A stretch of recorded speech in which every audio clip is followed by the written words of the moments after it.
کسی زمانے میں ایک بادشاہ نے ایک قیدی کو کسی وجہ سے پھانسی کا حکم دیا، اور جب پھانسی کے لیے قیدی کو لایا گیا تو اس سے اس آخری خواہش پوچھی گئی۔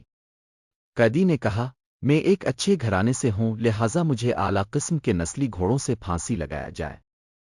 اس زمانے میں پھانسی کے تخت پر چڑھا کر گھوڑوں سے باندھ کر گھوڑوں کو دوڑایا جاتا تھا، اور اس طرح پھانسی کی سزا ہوتی تھی۔ خیر، گھوڑوں کو لایا گیا۔ گھوڑے دیکھ کر قیدی بولا، ان میں ایک تو نسلی ہے لیکن ایک نسلی نہیں ہے، لہٰذا میری آخری خواہش مکمل نہیں ہوئی۔ بادشاہ نے گھوڑوں کے مالک کو بلوایا اور پوچھا، کیا یہ بات سچ ہے؟ گھوڑوں کے مالک نے جواب دیا، جی ہاں، ان میں ایک گھوڑا اصلی نسل کا ہے جبکہ دوسرے میں گدھے کا ملاپ بھی شامل ہے۔ بادشاہ نے حیران ہو کر قیدی سے پوچھا، تمہیں کیسے معلوم ہوا کہ ایک گھوڑا نسلی ہے اور ایک نسلی نہیں ہے؟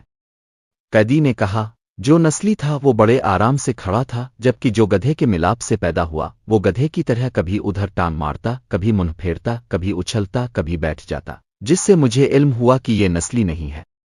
بادشاہ قیدی کی دانائی اور سوچ سے بڑا متاثر ہوا اور قیدی کی پھانسی منسوخ کر کے اپنے وزیر سے کہا کہ اسے قید میں رکھا جائے اور اس کی ایک روٹی میں اضافہ کر دیا جائے۔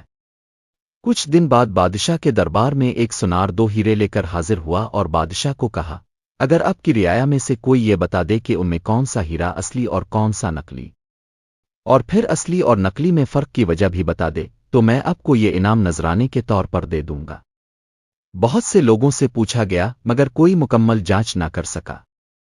بادشاہ کے دماغ میں قیدی کا خیال آیا۔ بادشاہ نے اس کو دربار میں حاضر ہونے کا حکم دیا۔ سپاہی قید خانے میں سے قیدی کو لے کر حاضر ہوئے اور قیدی کو ہیرے جانچ پڑتال کے لیے دیے گئے۔ قیدی نے کچھ ہی لمحوں میں بتا دیا کہ یہ اصلی اور یہ نقلی ہے۔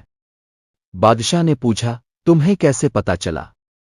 قیدی نے کہا کہ اصلی ہیرا رگڑنے سے کبھی گرم نہیں ہوتا، جبکہ نقلی ہیرا رگڑنے سے گرم ہو جاتا ہے۔ سونار نے وہ دونوں ہیرے بادشاہ کو انعام میں دے دیے اور چلتا بنا۔ بادشاہ قیدی کی دانائی اور سوچ پر بہت زیادہ خوش ہوا اور سپاہیوں سے ایک اور روٹی بڑھانے کا حکم دے دیا۔ دوپہر کو جب سپاہی قیدی کو ایک اضافی روٹی کے ساتھ کھانا دینے آئے تو قیدی نے کہا، بادشاہ بھی کسی طباخ باورچی کا بیٹا لگتا ہے۔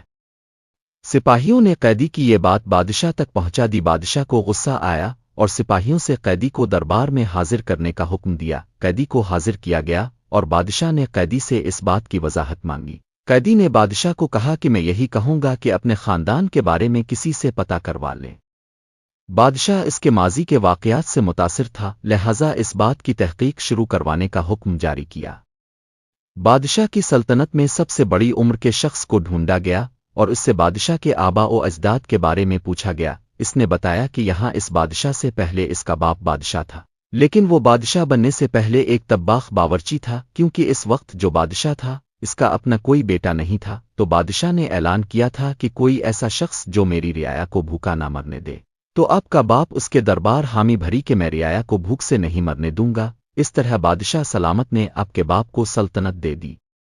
بادشاہ نے قیدی سے پوچھا، تمہیں کیسے پتا چلا کہ میں طباخ باورچی کا بیٹا ہوں؟ قیدی نے کہا کہ میں جتنی حکمت اور دانائی کی باتیں آپ کو بتاتا، اب بجائے مجھے آزادی دینے ہیرے جواہرات دینے کے میری روٹی میں اضافہ کر دیتے تھے۔ اگر آپ کی جگہ پر کوئی خاندانی شخص ہوتا وہ مجھے ضرور کوئی ہیرے جواہرات دیتا اور مجھے قید خانے سے رہا کرتا، لیکن بندے کی حرکتیں اس نسل کا پتہ بتاتی ہے جس وجہ سے میں اس نتیجے تک پہنچا۔ بادشاہ شرمندہ ہوا اور قیدی کو رہا کر کے اپنا وزیر بنانے کا حکم دے دیا۔ سبق: انسان اپنی شہرت پیسے شکل سے نہیں بلکہ اپنی حرکتوں سے اپنی نسل کا پتہ بتا دیتا ہے۔